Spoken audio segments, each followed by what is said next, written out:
Good morning students. मैं नितिन गुप्ता।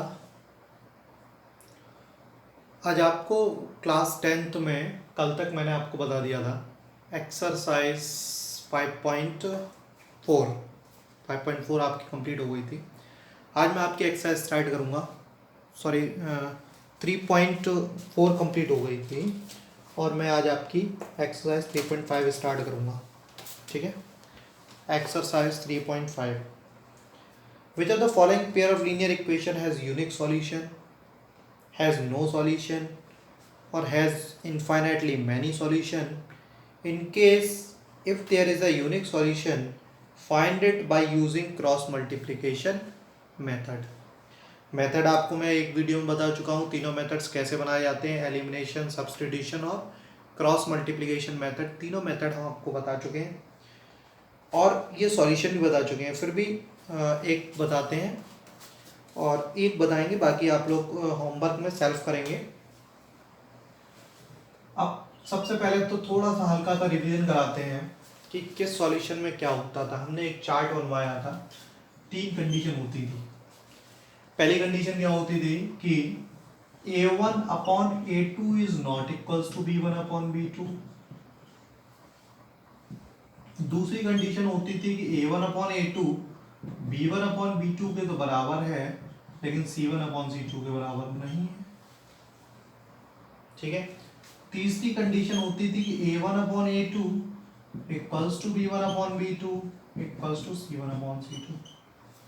जब तीनों चीजें बराबर हो जाएंगी तो एक लाइन के ऊपर दूसरी लाइन हो जाएगी, ये तो क्लियर है। a1 upon a2 b1 upon b2 c1 upon c2 के बराबर हो जाएगी तो एक लाइन के ऊपर दूसरी लाइन हो गई, दैट मीन्स कोइंसिडेंट लाइंस। ठीक है। और ग्राफ कैसा बनेगा? सॉरी, ग्राफ तो कोइंसिडेंट लाइंस होगा और सॉल्यूशन कैसे होंगे?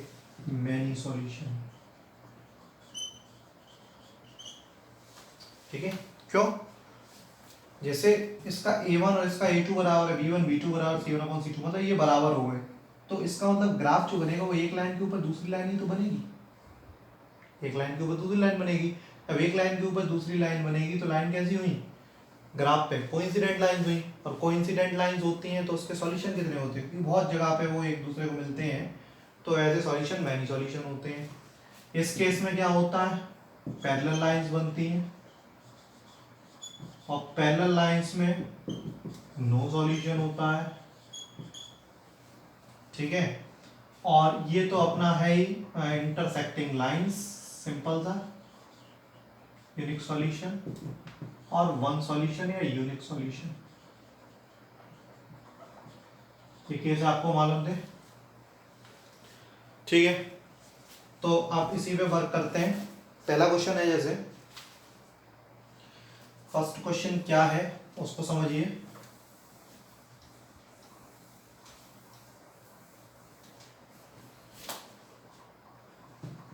कि x minus 3y minus 3 equals to 0 and 3x minus 9y minus 2 equals to 0।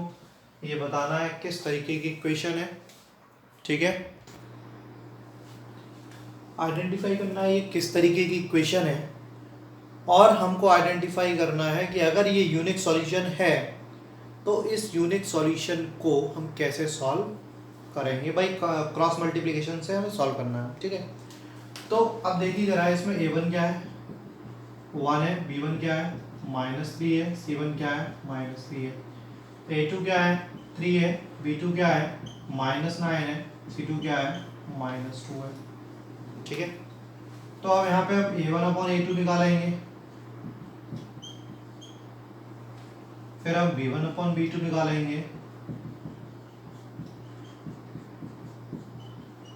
फिर हम c1 अपॉन c2 निकालेंगे।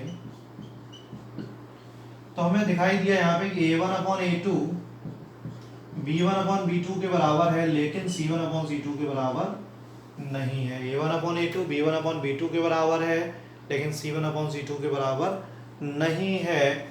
इसका मतलब ये कैसा सॉल्यूशन हुआ? No solution.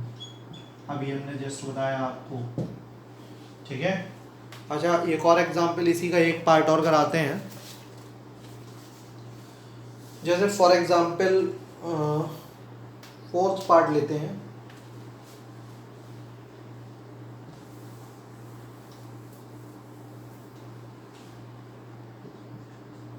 फोर्थ पार्ट में x minus 3y minus 7 equals to 0, 3x minus 3y minus 15 equals to 0, ये हमें गिवन है।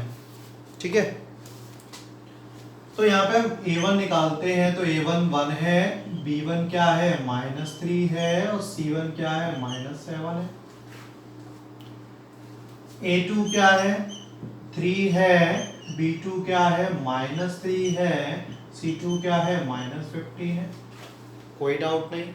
अब हम देखते हैं क्या a1 अपॉन a2 1/3 आएगा और b1 upon b2 -3 upon -3 that means 1/1 आएगा।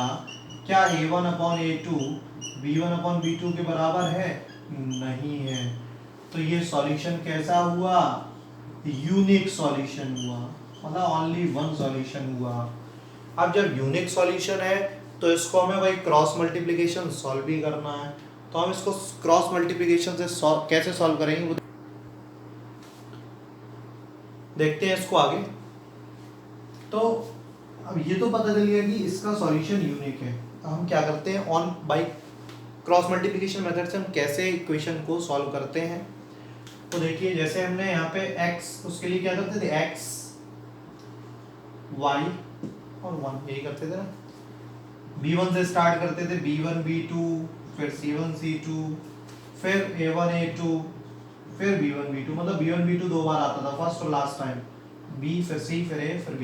ठीक है, तो फार्मूला क्या बनता था b1 c2 minus b2 c1।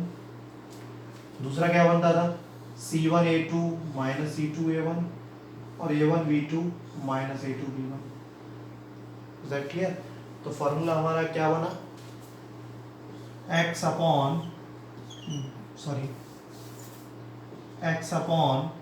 b1 c2 minus b2 c1, y upon c1 a2 minus c2 a1 and 1 upon a1 b2 minus a2 b1। यही formula बनाना। ठीक है, तो x अपॉन b1 की वैल्यू रखते हैं यहाँ पे, b1 की वैल्यू -3, c2 की वैल्यू -15 माइनस b2 की वैल्यू -3 और c1 की वैल्यू -7। ऐसे ही y अपॉन c1 की वैल्यू क्या है -7 है, a2 की वैल्यू क्या है 3 है, c2 की वैल्यू क्या है -15 है और a1 की वैल्यू क्या है 1 है। और last one 1 upon a1 b2, a1 की वैल्यू क्या है 1 है, b2 की वैल्यू क्या है -3 है, a2 की वैल्यू क्या है 3 है और b1 की वैल्यू क्या है -3 है। तो यहाँ पे क्या आया x upon 45 -21, y upon -21 plus 15 और 1 अपॉन -3 प्लस 9। तो यहाँ पे x अपॉन ये हो गया 24, y अपॉन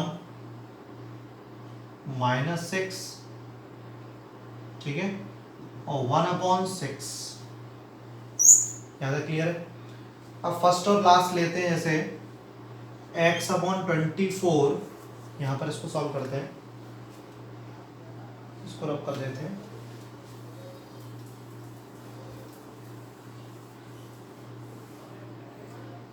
तो x upon 24 equals to last term लिया 1 अपॉन 6, तो x बराबर 24 अपॉन 6, तो x की वैल्यू 4 आ गई।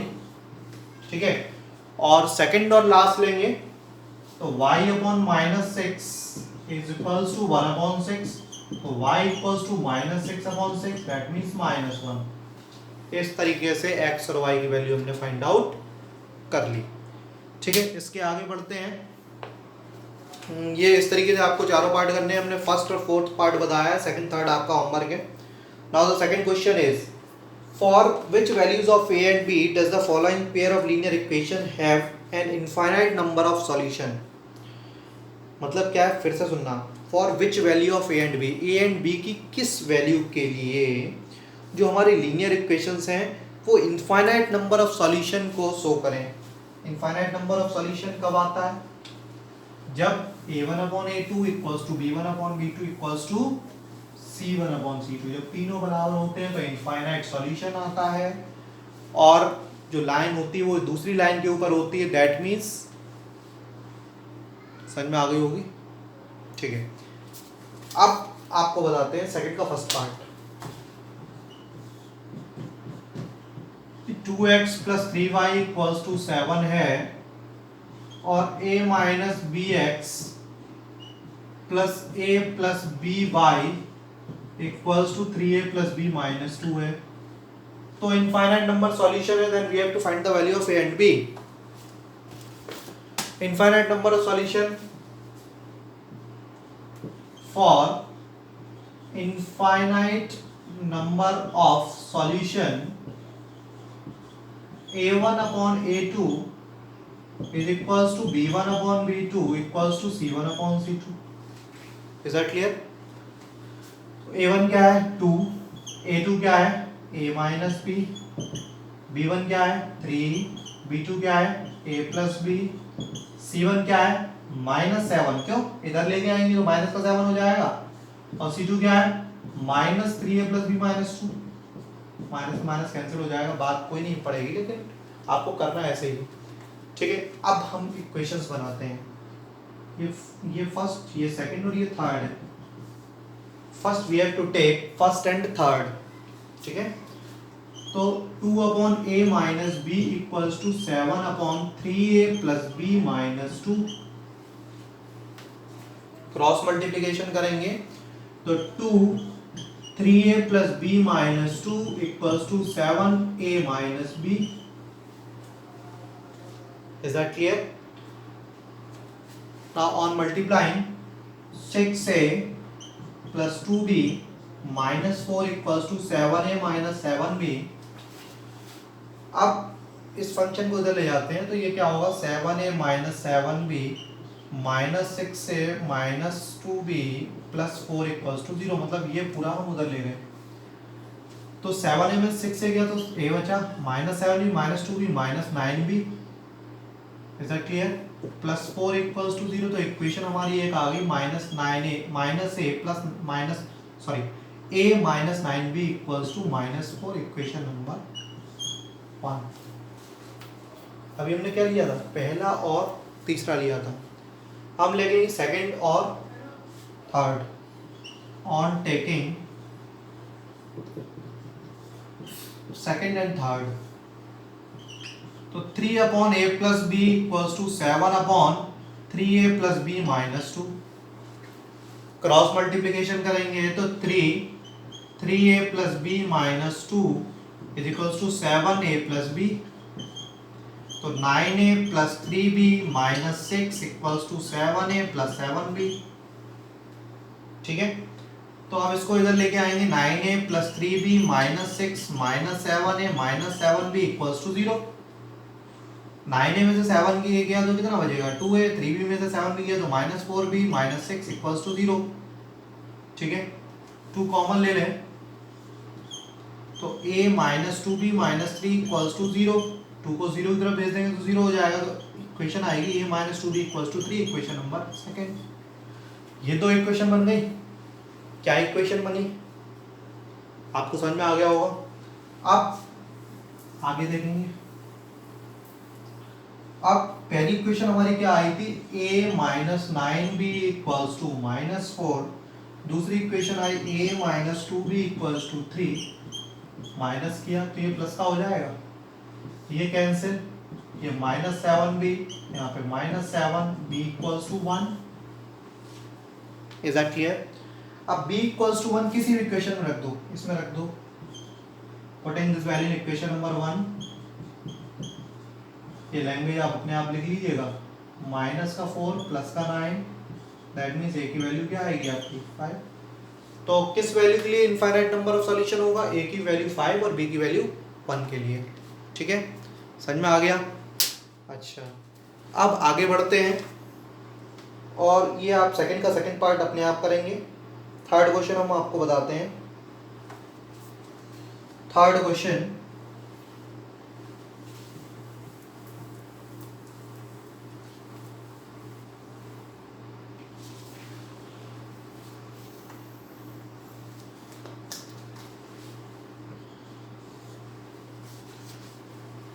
कि 8x plus 5y equals to 9 है और 3x plus 2y equals to 4 है। इसको हमें क्रॉस मल्टीप्लिकेशन मेथड से सॉल्व करना है। We have to solve these equations by cross multiplication method. तो कैसे सॉल्व करेंगे? सबसे पहले a1 8, b1 5, c1 -9, प्लस 9 इधर आएगा, -9 हो जाएगा। a2 3, b2 2, c2 -4, क्यों प्लस 4 इधर आएगा तो -4 हो जाएगा। अब फॉर्मूला हमें मालूम है वही, x b1 b2 c1 c2 कर लेंगे तो b1 c2 minus b2 c1, y upon क्या होता था, c1 क्या आएगा a2 माइनस c2 a1 और 1 upon a1 b2 minus a2 b1। उस तरीके से क्रॉस करके देख लेना आप, ठीक है। तो x अपॉन b1 की वैल्यू क्या है 5 है, c2 की वैल्यू -4 है, माइनस b2 की वैल्यू 2 है, c1 की वैल्यू -9 है। c1 की वैल्यू क्या है -9 and a2 is 3, minus c2 is -4 and a1 is 8. Now a1 is 8, b2 is 2, minus a1 8, b2 2, a2 3 and b1 5. That means x upon -20 plus 18 is equals to y upon -27 plus 32, 1 upon 16 minus 15. That means x upon -2, y upon 5 and 1 upon 1. On taking first and last, first is x upon -2, 1 upon 1, that means x equals to -2. Y upon 5 equals to 1 upon 1, that means y equals to 5. The value of x and y is x is -2 and y is 5. Is that clear? ठीक है, तो ये आपको simple समझ में आ गया होगा कि क्रॉस मल्टीप्लिकेशन मेथड से कैसे करना है। अब आगे की क्वेश्चन जो है उसमें लैंग्वेज है, आपको हम इक्वेशंस बना के देंगे और इक्वेशन बना के देंगे और आगे की आपको क्रॉस मल्टीप्लिकेशन मेथड से खुद सॉल्व करना है, ठीक है। Question number 4, first part. What is the question? A part of monthly hostel charges is fixed, वही कल की तरह क्वेश्चन है ये। Let the fixed charge be x, मान लो हमने फिक्स्ड चार्ज एक्स माना, and the remaining depends on the number of days one has taken food in the mess, और बचा हुआ डेज पर डिपेंड करेगा, ठीक है, कि एक दिन में उसने कितना यूज किया फूड, तो उस हिसाब से when a student day takes food for 20 days, charge for 1 day food is y. एक दिन के खाने की हमने वाई वैल्यू मानी, वाई रुपीज माने, ठीक है। तो अब वो क्या कह रहा है, when a student day takes food for 20 days, A ने जो है 20 दिन खाना खाया और 1000 रुपए दिए, ठीक है। तो x तो फिक्स चार्ज लगेगा, 20 दिन उसने खाना खाया और रुपए दिए 1000 रुपए, alright. Whereas a student B who takes 26 days pays 1180 rupees, और B ने 26 डेज लिए और रुपए दिए 1180, ठीक है। दोनों इक्वेशन बन गई, आपको क्रॉस मल्टीप्लिकेशन मेथड सॉल्व करना है। Second question is,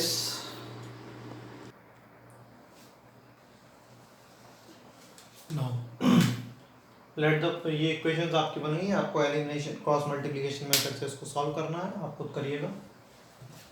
Next question, next part is second part, and the question is, if fraction becomes 1 by 3, let the numerator be x. वही question, let the numerator be x and the denominator be y. Let the numerator be x and the denominator be y. If fraction becomes 1 by 3, एक fraction 1 by 3 हो जाता है, कब होता है? When 1 is subtracted from the numerator, जब numerator में से एक घटा दिया जाए और denominator को वैसे ही रखा जाए, ठीक है? क्रॉस मल्टीप्लिकेशन किया तो 3x minus a equals to y, 3x minus y equals to 3 या -3, कुछ भी कर लेना। क्लियर है? आगे देखिए, एंड इट बिकम 1/4, और ये 1/4 हो जाता है when 8 is added to the denominator. अगर डिनोमिनेटर में 8 जोड़ दिया जाए तो ये 1/4 हो जाता है। तो 8 जोड़ देंगे तो 1/4 हो गया। क्रॉस मल्टीप्लिकेशन किया तो 4x equals to y plus 8, that means 4x minus y equals to 8, equation number 2। ये दो इक्वेशन आपकी बन गई। क्रॉस मल्टीप्लिकेशन मेथड से आपको सॉल्व करना है। अब next part, part number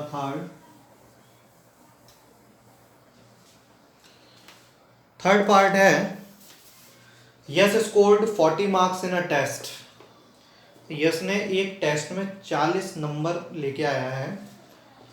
getting 3 marks for each right answer and losing 1 marks for each wrong answer. उसे सही आंसर के लिए 3 नंबर मिले और एक जो गलत आंसर था उसके लिए उसका 1 नंबर कट गया, ठीक है। Had 4 marks been awarded for each correct answer, अगर उसे करेक्ट आंसर के लिए 4 नंबर मिलते, ठीक है, और 2 नंबर कट हो जाते इनकरेक्ट के लिए, then the Yash scored will be 50 marks. ठीक है, सबसे पहले हम लिखते हैं, let the number of correct answer, जो करेक्ट आंसर उनके नंबर x है, मतलब ये x क्वेश्चन उसने सही किए, and the number of wrong answer, मान लो उसने जो रॉन्ग आंसर किए हैं वो y किए, ठीक है। पहले उसमें क्या मिलता है कि 3 मार्क्स मिलते हैं, 3 मार्क्स मिलते हैं सही के लिए, सही के लिए 3 नंबर मिल गए, और 1 नंबर कट जाता है गलत के लिए, गलत के लिए 1 नंबर कट रहा है, और गलत कितने क्वेश्चन है y, फिर भी उसके मार्क्स कितने आ रहे हैं 40, ठीक है। अब आगे क्या कह रहा है कि अगर उसे सही आंसर के लिए 4 नंबर मिलते और 2 नंबर कट जाते गलत आंसर के लिए, तो उसके 50 नंबर आते। तो गलत और सही कितने क्वेश्चन उसने सही किए, कितने गलत किए, ये बताना है। तो भाई क्रॉस मल्टीप्लिकेशन आपको इसको सॉल्व करना है, ठीक है। ऑलराइट, आगे देखिए, क्वेश्चन नंबर 4 क्या है, places A and B are 100 kilometre apart on a highway. एक हाईवे है, ठीक है, एक हाईवे है जहां पे ये ए प्लेस है, ये बी प्लेस है, और उनके बीच की दूरी 100 है। Places A and B are 100 kilometre apart on a highway, one car starts from A and another from B at the same time. If the car travel at the same direction at different speed, they meet in 5 hours. ठीक है, अगर different speed से, let the speed of A B x, let the speed of A is x and the speed of b is y. The car travel same direction different speed, ठीक है, same direction में different speed से बढ़ते हैं, दे meet इन 5 hours, तो वो 5 घंटे बाद एक दूसरे से मिलते हैं। If they travel towards each other they meet in 1 hours, और अगर वो एक दूसरे की तरफ चलते हैं तो वो 1 आवर्स लगाते हैं। आप देखना जरा, मान लो ये वाला यहाँ पे इसकी स्पीड देनी है और इसकी ज़्यादा है, और ये यहाँ पर मिले, ठीक है, तो ये यहाँ से यहाँ तक डिस्टेंस कवर करेगा और ये यहाँ से यहाँ तक डिस्टेंस कवर करेगा। मान लो इसने यहाँ से यहाँ तक डिस्टेंस कवर करना d1 मान लिया, ठीक है, और इसने यहाँ से यहाँ तक डिस्टेंस कवर किया d2, तो इन दोनों में डिफरेंस क्या होगा, बात समझिएगा जरा इसको। मान लो यहाँ से लेके यहाँ तक की डिस्टेंस d1 है, डिस्टेंस होती क्या है, स्पीड इनटू टाइम होता है। डिस्टेंस क्या होता है, स्पीड इनटू टाइम, ठीक है।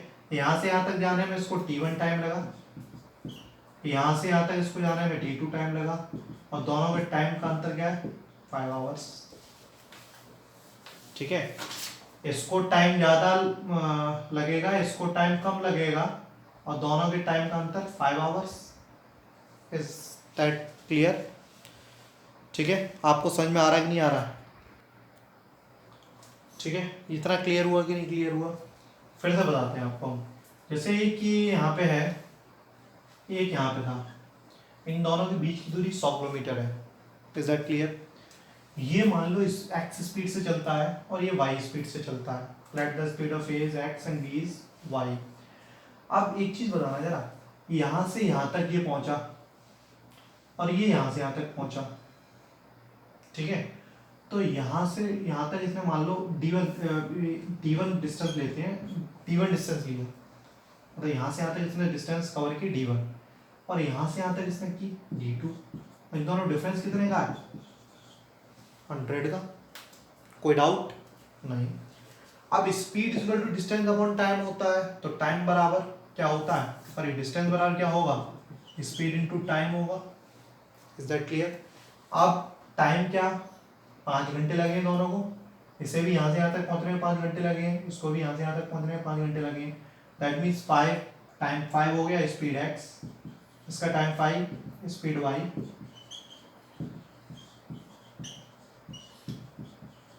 तो x minus y equals to 20, equation number 1। फिर से समझ लो कि एक यहाँ से चलना स्टार्ट करता है सेम डायरेक्शन पे, एक यहाँ से चलना स्टार्ट करता है, और ये मान लो यहाँ पर मिलते हैं। तो इसने मान लो डिस्टेंस कवर की d1, यहाँ से यहाँ तक d1 डिस्टेंस कवर की, इसने d2, ठीक है, 5 घंटे में। तो d1 माइनस d2, d1 में से अगर d2 को माइनस करेंगे तो 100 ही तो आएगा। तो d1 क्या होता है, speed into time, that means 5 into x, ये 5 इंटू वाई इक्वल्स टू 100। 5 क्यों आया, क्योंकि उसे इसे यहाँ से यहाँ तक पहुँचने में 5 घंटे लगे हैं, और इसको यहाँ से यहाँ तक पहुँचने में 5 घंटे लगे हैं। तो इसकी डिस्टेंस क्या हुई, स्पीड इनटू टाइम, और स्पीड क्या है x और टाइम क्या है 5, स्पीड क्या है y और टाइम क्या है 5, ठीक है। अच्छा, अब आगे बढ़ते हैं। आगे क्या कह रहा है वो, if they travel opposite direction, if they travel towards each other, वो एक दूसरे की तरफ चलते हैं तो वो 1 घंटे मिलते हैं। मान लो, आप जरा समझना, अब वो यहाँ पर मिल रहे हैं, यहाँ पर मिले, ठीक है। तो इसने डिस्टेंस कवर की d1 और इसने की d2, ठीक है। तो d1 plus d2 equals to 100। d1 और d2 का ऐड तो 100 होगा, और d1 क्या होगा, पहले की स्पीड, और पहले की स्पीड क्या है, अब क्या लगता है 1 घंटा, तो 1x, ठीक है। d2 क्या लगता है 1y इक्वल्स टू 100। तो दूसरी इक्वेशन क्या आ गई, x plus y equals to 100, equation number 2। अब दोनों इक्वेशन सॉल्व करना है, x और y की वैल्यू निकालनी है। Is that clear? ठीक है। Last question,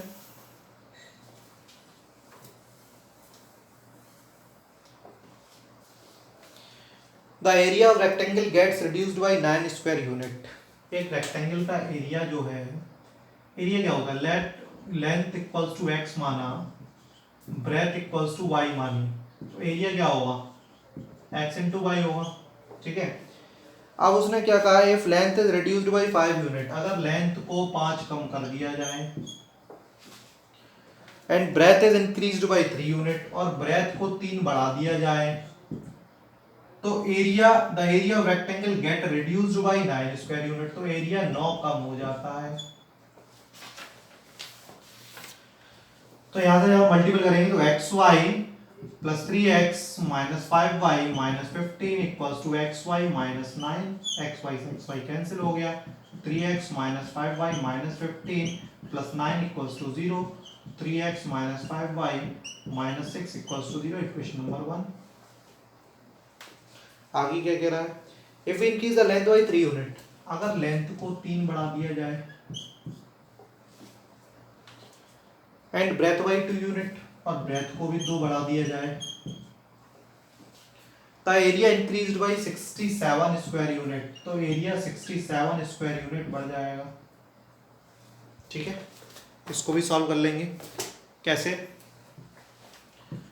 x y plus 2x plus 3y plus 6 equals to x y plus 67। X y cancel, 2x plus 3y plus 6 minus 67 equals to 0। तो ये आ गया 2x plus 3y minus 61 equals to 0, equation number 2। भाई cross multiplication आपको solve करना है। इस तरीके से ये आपकी एक्सरसाइज खत्म होती है। नेक्स्ट एक्सरसाइज कल से स्टार्ट करेंगे। Thank you and have a nice day.